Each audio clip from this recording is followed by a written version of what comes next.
لاہور میں تیز ہواؤں کے ساتھ بارش، اقبال ٹاؤن، کوٹ لکھپت ٹاؤن شپ، گرین ٹاؤن میں بادل کھل کر برسے، بارش سے شدید گرمی کا زور ٹوٹ گیا۔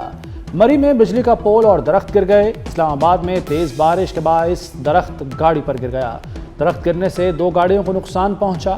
اسلام آباد گولڑا میں سب سے زیادہ 36 ملی میٹر بارش، کٹاریاں نالے میں پانی کی سطح 5 فٹ ریکارڈ کی گئی، بوال منڈی نالے میں پانی کی سطح 1 فٹ بڑھ گئی۔ محکمہ موسمیات کے مطابق بارشوں کا سلسلہ 6 جولائی تک جاری رہے گا۔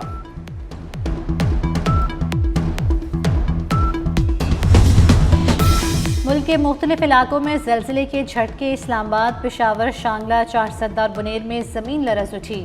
زلزلے کی شدت 5.3 ریکارڈ، مرکز افغانستان کا ہندوکش ریجن قرار دیا گیا۔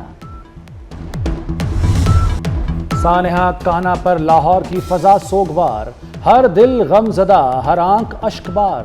علی، دعا فاطمہ، مہنور اور فواد آہوں اور سسکیوں میں سپرد خاک۔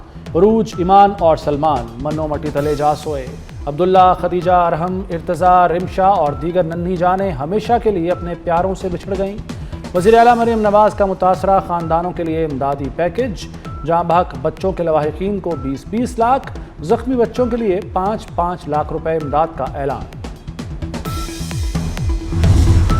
مخدوش چھت پر اضافی بوجھ حادثے کی ممکنہ وجہ قرار، مٹی، ٹائلوں، مزدوروں کی موجودگی سے چھت پر وزن بڑھا، کمزور ڈھانچہ بوجھ برداشت نہ کر سکا۔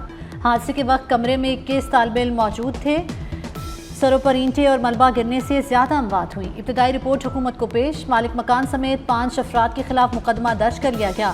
قتل بالسبب انسانی جانوں کو خطرے میں ڈالنے کی دفعات شامل۔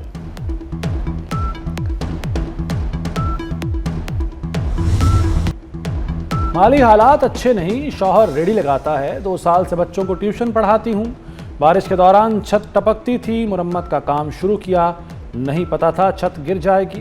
کانا ٹیوشن سینٹر کی زخمی خاتون ٹیچر انیلا کی گفتگو۔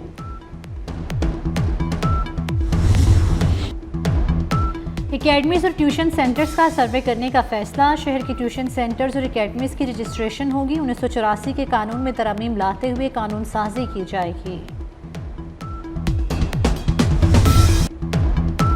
ایران کے ساتھ بہت اچھی بات ہو رہی ہے، معاملات خوش اسلوبی سے آگے بڑھ رہے ہیں۔ امریکی صدر ڈونلڈ ٹرمپ کا دعویٰ، کہا امن کے لیے کوششیں جاری ہیں، امن سے ہی خطے میں سیاسی اور معاشی استحکام ممکن ہے۔ تیل کی قیمتوں میں کمی آ رہی ہے۔ ٹرمپ نے ایک بار پھر واضح کیا کہ ایران ایٹمی ہتھیار نہیں رکھ سکتا۔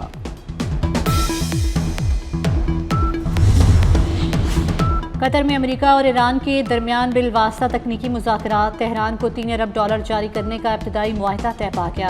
العربیہ کے مطابق مذاکرات میں قطری اور پاکستانی حکام شریک ہے۔ مذاکرات کے لیے 3 ورکنگ گروپس تشکیل دیے گئے ہیں۔ ورکنگ گروپس میں مختلف اہم امور پر تکنیکی سطح پر بات چیت کر رہے ہیں۔ جوہری پروگرام، سفارتی اور مالیاتی امور، منجمد فنڈز کی واپسی سمیت مختلف معاملات سے رفاق۔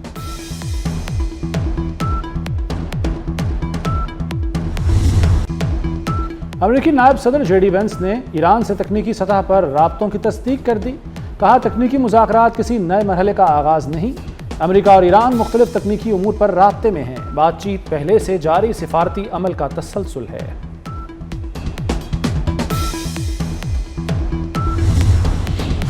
مفاہمتی یادداشت پر عمل ناگزیر ہے، شرائط پوری ہونے تک مزید مذاکرات نہیں ہوں گے۔ اسپیکر باقر کالیباف کا 2 ٹوک موقف، قاہران ابنائے ہرمز پر اپنے حقوق سے پیچھے نہیں ہٹے گا۔ ابنائے ہرمز سے بغیر ٹیکس گزرنے کی اجازت صرف 7 دن کے لیے ہے۔ بیرونی مداخلت سے مسئلہ مزید پیچیدہ ہوگا۔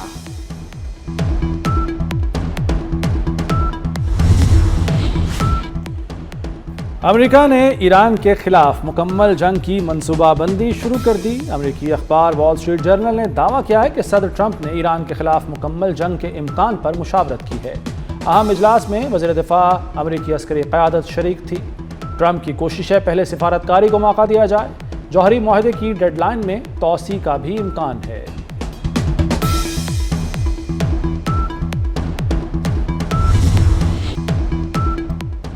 افغان طالبان رجیم کی جانب سے بلوچستان میں سرحد پار ڈرون پروازیں، پاکستان کی مؤثر جوابی کارروائی، 4 ڈرونز مار گرائے۔ ISPR کے مطابق اشتعال انگیزی جاری رہنے پر بھاری قیمت چکانا پڑے گی۔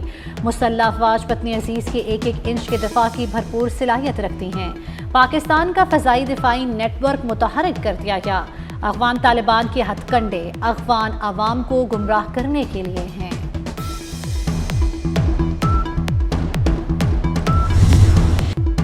پاسپورٹ دفاتر میں کیش لیس پروجیکٹ شروع، فیس پہلے نہیں، پاسپورٹ کا عمل پہلے مکمل ہوگا۔ QR کوڈ کے ذریعے ادائیگی پر پاسپورٹ پرنٹ ہوگا۔ وزیر داخلہ محسن نقوی نے خوشخبری سنا دی، کہتے ہیں نظام وزیر اعظم کی ہدایت پر متعارف کرایا گیا۔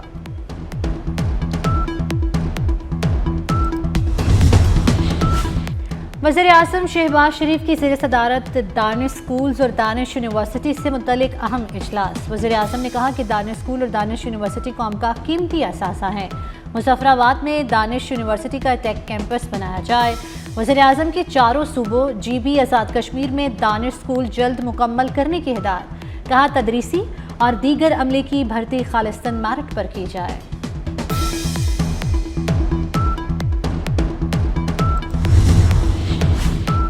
وزیر اعلیٰ پنجاب مریم نواز کی زیر صدارت محکمہ زراعت کا اجلاس، کسان کارڈ اور زرعی میکنائزیشن کا تفصیلی جائزہ لیا۔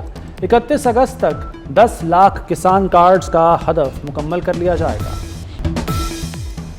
LPG 67 روپے کلو سستی ہو گئی مگر ملتی نہیں۔ اوگرا نے LPG کی نئی قیمت 241 روپے 43 پیسے مقرر کی۔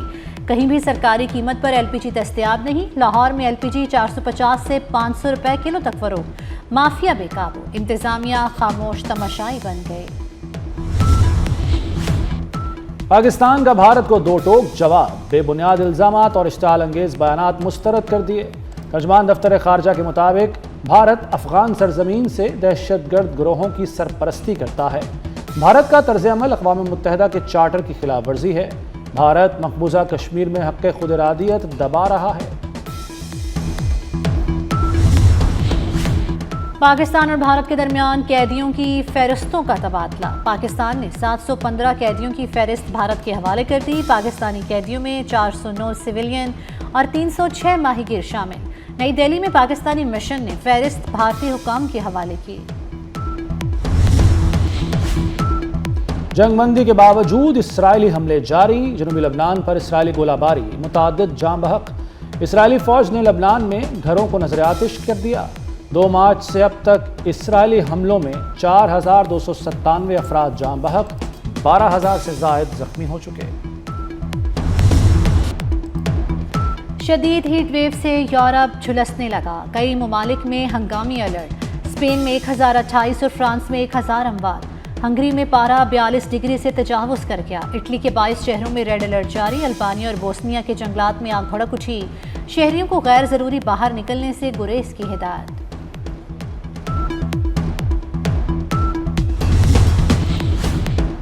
دہشت گرد مصنوعی ذہانت سے فائدہ اٹھانے میں مہارت حاصل کر چکے، اقوام متحدہ کا عالمی برادری کو انتباہ۔ سیکرٹری جنرل انتونیو گوتریس کا کہنا ہے کہ دہشت گرد خود کو تیزی سے نئے حالات کے مطابق ڈھال رہے ہیں۔ مصنوعی ذہانت دہشت گردی کے خلاف مؤثر ہتھیار بھی ثابت ہو سکتی ہے۔